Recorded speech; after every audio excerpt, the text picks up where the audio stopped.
Grand Rising. It is currently 6:55 a.m. and I'm getting ready to go to the EBT SNAP office because we have to make sure that everything is okay with my case so that when my housing specialist goes to submit my package, we don't run into no errors and no hiccups. So I am so excited. Guys, it is really happening. And I'm like kind of like sort of like it's not gonna feel real until I'm actually in the apartment, but I gotta let that shit go. I gotta let that go, and I got to accept it that I am being blessed and it's absolutely okay, and that I am worthy and that I am deserving. So with that being said, we're gonna get ready and we're gonna go, and this is real and this is happening. I signed my lease on October 29th or October 28th, and yeah, it's real.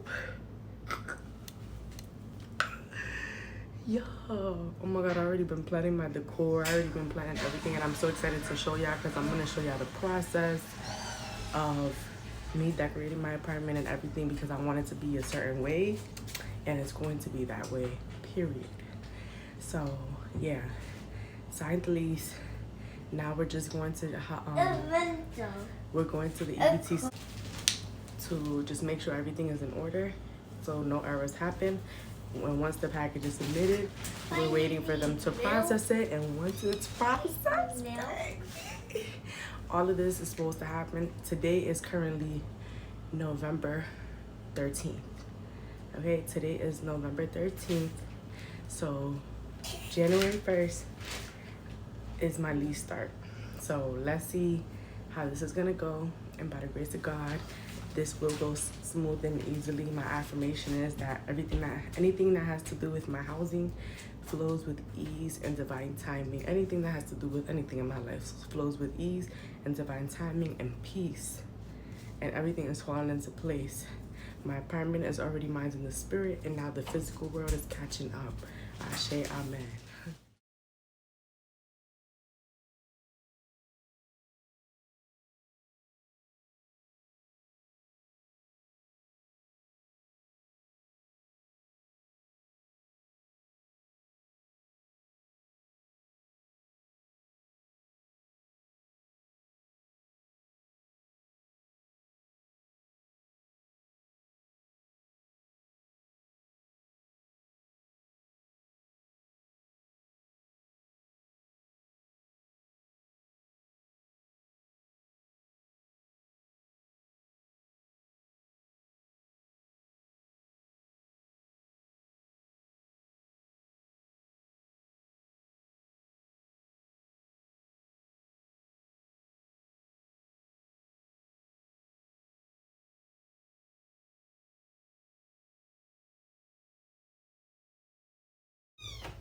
Mommy, how many breakfast? Give me a second, baby. I can't do 3 things at the same time. I need you to let me make this kitten her milk because she's crying.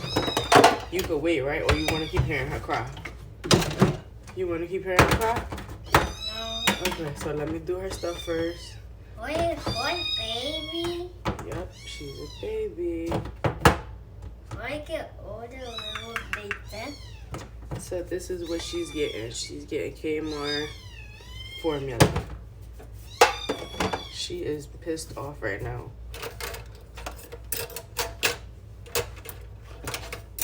Where are you?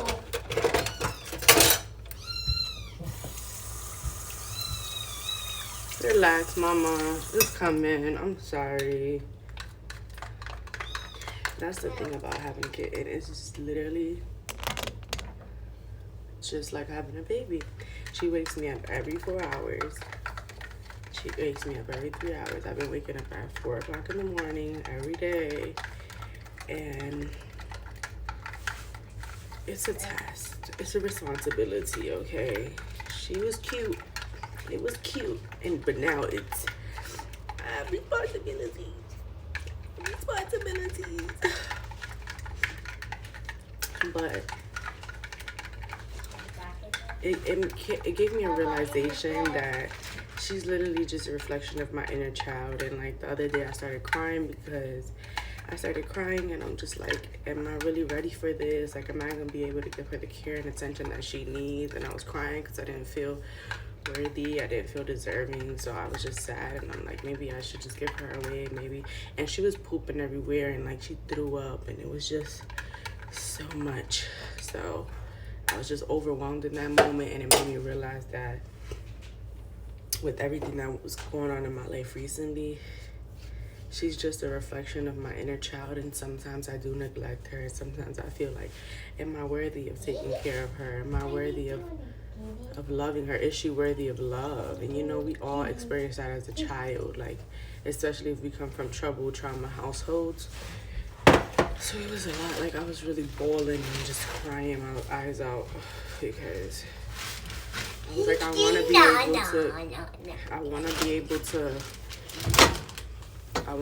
to love her. I want to be able to give her what she needs. So when I felt like I couldn't and I was getting overwhelmed, I'm like, it was cute thought, but am I really ready for this? Like, and it hit me, and I felt really, really bad because I was thinking about, like, oh, do I want to give her back? Because my brother actually gave me this kitten, so, or somebody was supposed to buy her, they didn't come, so I got her. So that was that, and I felt like that was, oh, it's too hot, man. It's too hot. Oh, it's very hot. About the blood. It's very hot, About actually. the blood.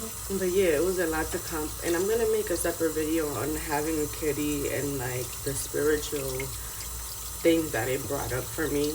Because as I said, I was crying, it was a lot, and like just how I got her, the symbolism behind it, and just everything being divine, like, so yeah. You have to give me a second, Mama. I want to know what you're But she's not happy right now, so bear with me. This is Sunny. I'm gonna introduce her on a better tip. She doesn't like heights, so I need to stop doing that because she gets so mad. So mad. No. Okay. All right. Put her back down. She's gonna start scratching. No, that is quite that the cat play faster. It's so hot still.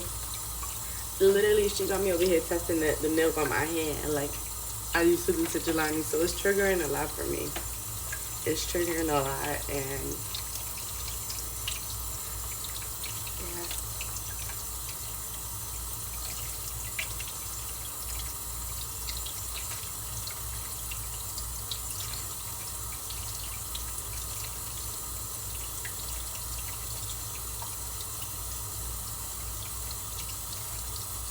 you go brush your teeth and put on your clothes. You go to the CDT office? Oh. You talking about some, oh my God. Why are you saying, oh my God, you don't like it there? Because it's so stinky right there. It's so stinky? Yeah, I kind of told it. He's talking about the EBT office is so stinky. Let me tell you something. We've been there. This is going to be the third time we've been there this week. The first time they told me come back with my residency letter. And I came back, but I had to wait till Wednesday because it was closed on Tuesday. And I went, and it was just so many people there, so much going on. Homeless people, addicts, like the smell of drugs. I couldn't take it. My nose was getting itchy, everything, like, it was just irritating, so I left. Mind you, I was waiting for 30 minutes, and it was, my ticket was $3,113. You was on $3,072. Are you kidding me? I'm not about to stay here for 3 hours. I'm gonna come the next day early and bright, and that's what we're doing. So, yeah. And it's just the energy in there. It's just so much different energies. It was people arguing, people screaming and fussing because they ain't, like, something's wrong with their benefits. Like, I'm just like, I get it, but like, I'm not about to crash out, so I don't get it. I don't understand. And I feel like that just goes into people. that just goes into people not having faith and not trusting. Like, they have to have that physical proof that something is happening in their life. For me, I'm just like, something is going to happen. I don't know if it's the moon Pisces in me. Something is going to give. Something has to give. Like, it's only right, because what I put out into the universe is good. So I'm going to receive amazing blessings, and anything that is of darkness is coming to teach me something. So, but that's never going to block my blessings, you feel me? So let's feed this cat. Come on, Jelani, go put your pants on. These ones is already green. No, the green ones that you had on. It's such a green. Let me see. It's choo. She is so annoyed right now.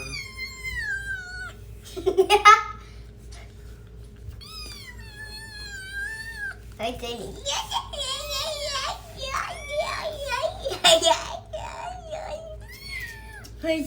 Somebody, if you guys have any tips on me as the new kid and parent, please comment down below.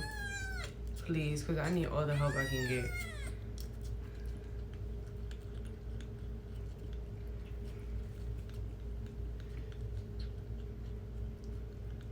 Almost done. I did that one. It's okay.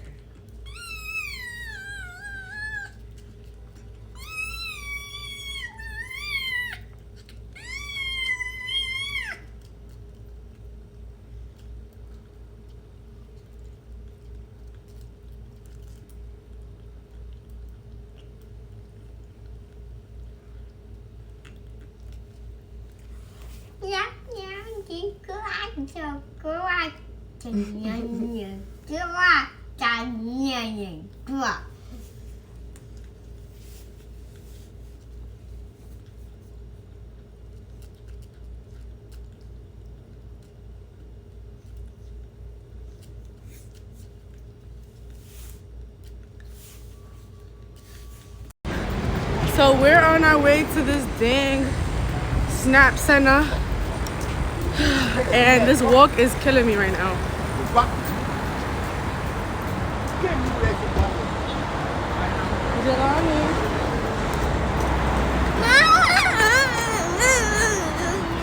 Show them your outfit. Fit check. What you got on?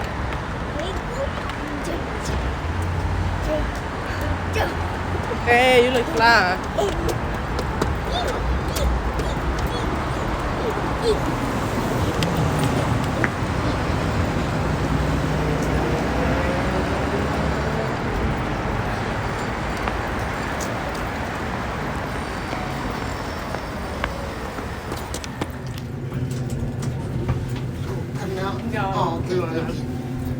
So we're here at the SNAP office for the third time this week. So let's hope that this goes good. Good morning. Hello.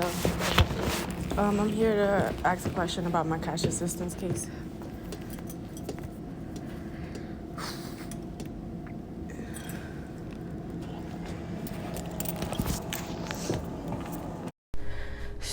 So much has went by since November 13th. Today is currently November 17th. I went to the EBT office. I sorted all those things out. Today I spoke with my with my housing specialist, and she told me that the package was sent out, so I'm super happy about that. Yeah, that's what happened with that situation. So now it's just a waiting process. The package has been sent out, and now it's just waiting, and we're waiting on HRA to review the package and approve it. And then once we approved, all of the inspections and all that is gonna happen, and then by January 1st I should be moved in. I'm so excited. I'm super excited, but unfortunately, you know, when there's good news, there's also bad news. And I'm started with the good because, you know, that's just life. It's duality. My little kitten Sunny that I had, I ended up having to give her back to my brother because it was just really overwhelming. Like, when I got her, I feel like it was an impulsive decision. I went through something traumatic a couple months ago, and so basically I went through an abortion, and that was very traumatic for me, and it was one of the hardest decisions that I had to make in a minute. Like, it was, I don't know how to explain it. It was very hard, but very easy, because I knew that I wanted to have a child in alignment. I knew that I wasn't supposed to be having a child with that person at that moment. And I just knew how I wanted my pregnancy to go, and I knew how my expectations, and I knew how I wanted to raise a child. And me already having a child, it just put me in like a pretty hard position, because it's like I already made that mistake before. I refuse to make those mistakes again. So getting Sunny, I feel like I got her, and I got her impulsively, because I felt like I was trying to fill that void and just find something to nurture. Because when you go through those traumatic experiences such as abortion, just because the baby is not in our bodies anymore, it doesn't mean that our bodies are still not going through the process. Our body still feels pregnant. Our body still has those hormones going through it, and you're even creating milk.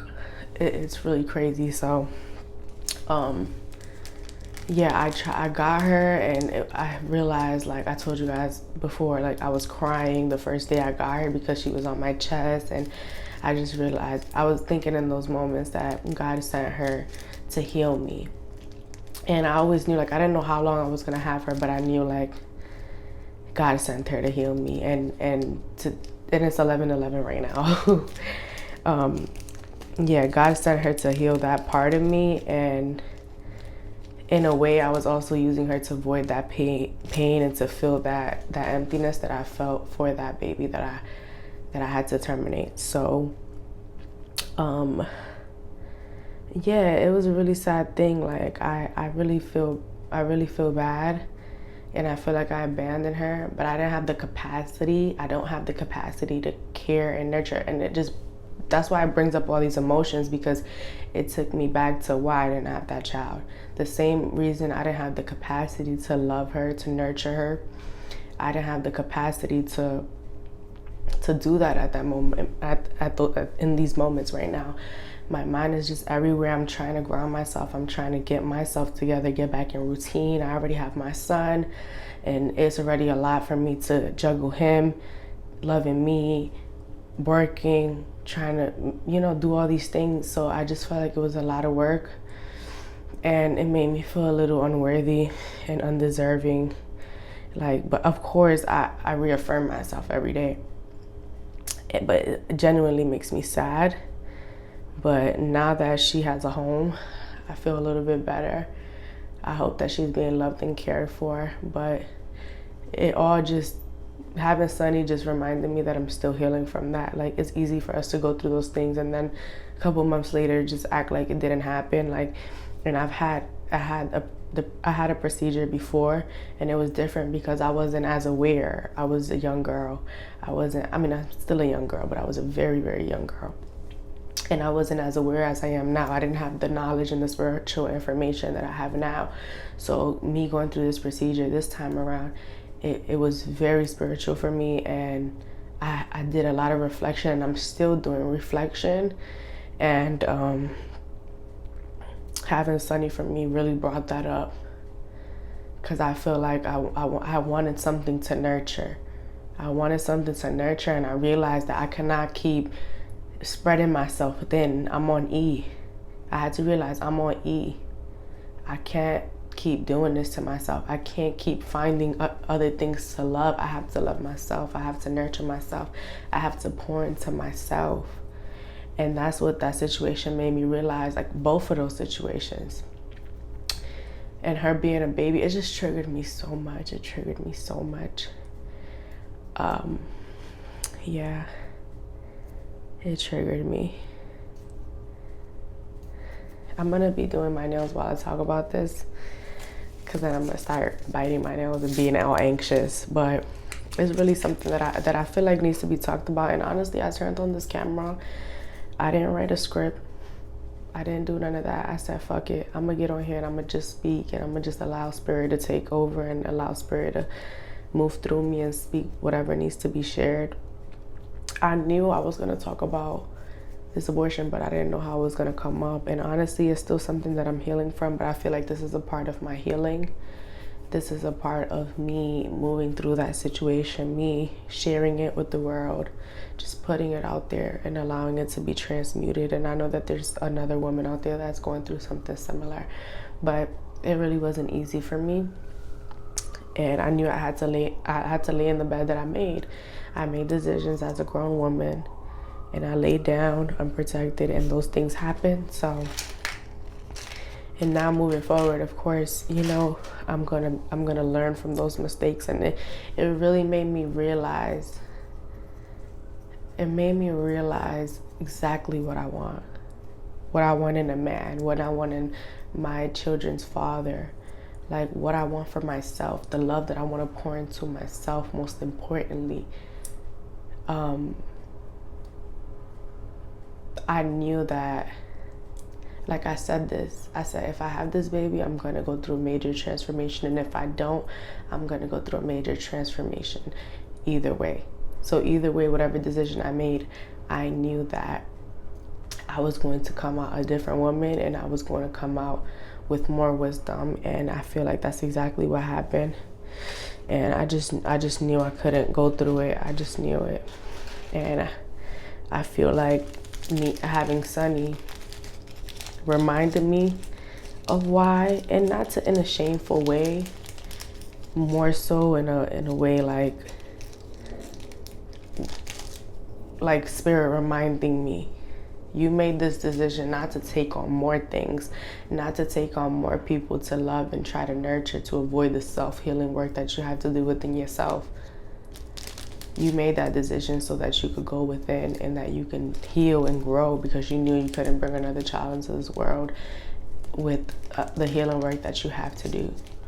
So, and the trauma that you have to get to the bottom of, that you have to heal from. So this is heavy. Let me drink some water. I feel like I can't even put my nails on. That's how deep this conversation is.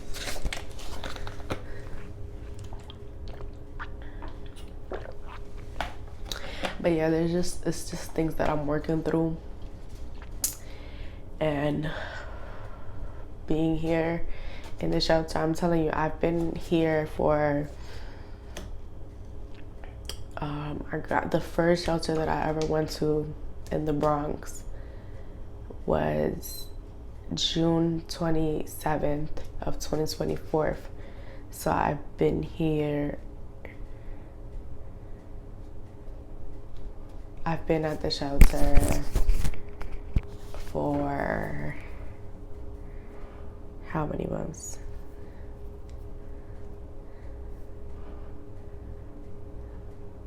I don't know, my math is off, but I know it's a year, maybe a year. A year and a couple months. So maybe like a year and a half. It's about to be, yeah, a year and a couple months, not a year and a half. But yeah. I lost my train of thought.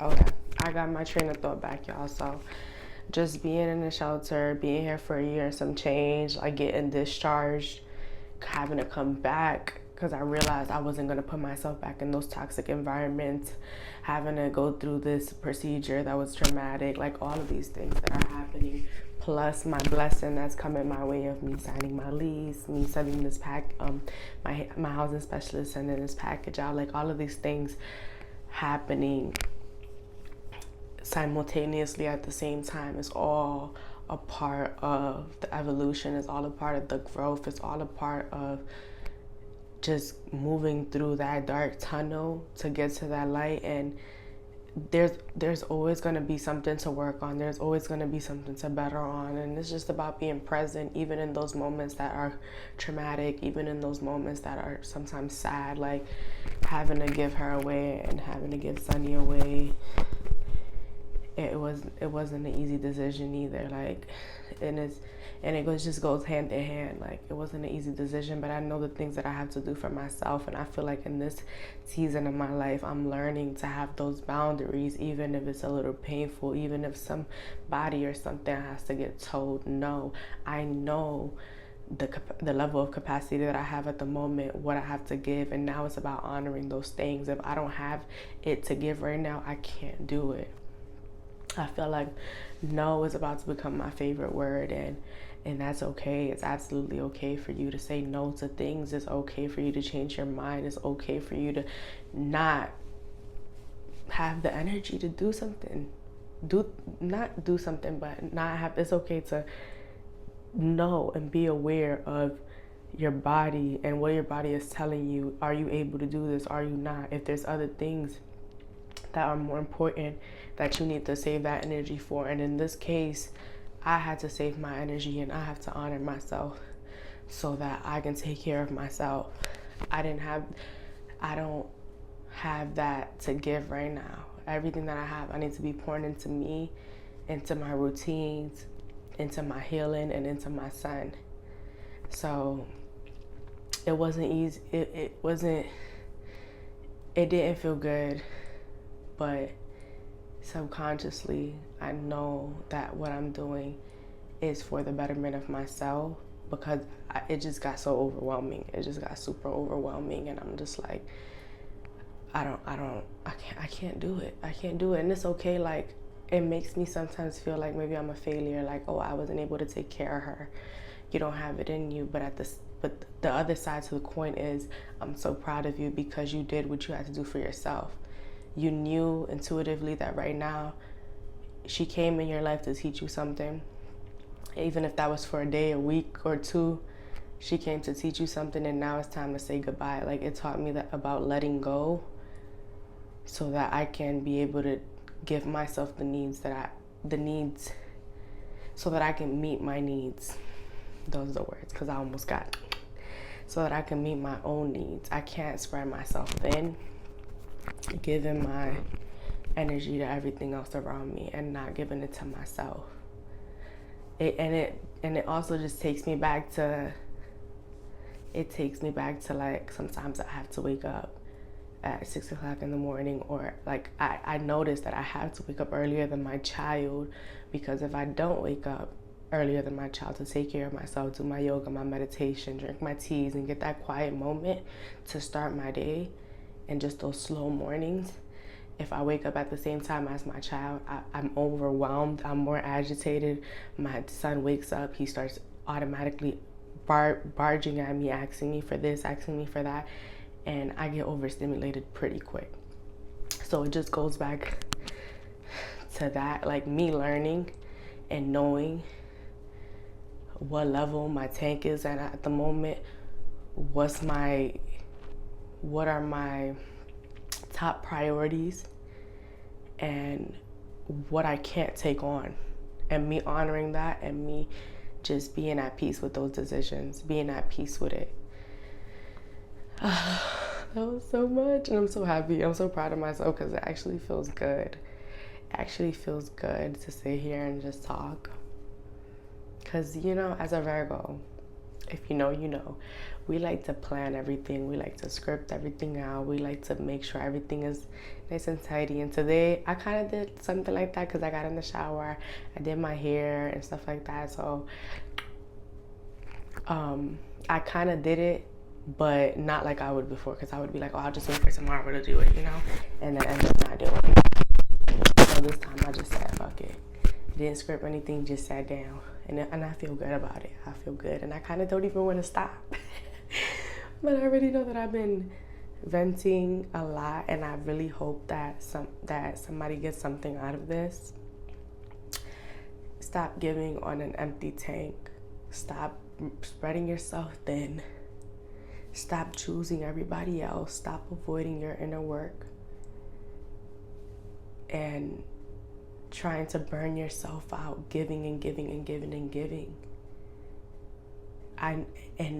Like, you're tired. You're tired of giving.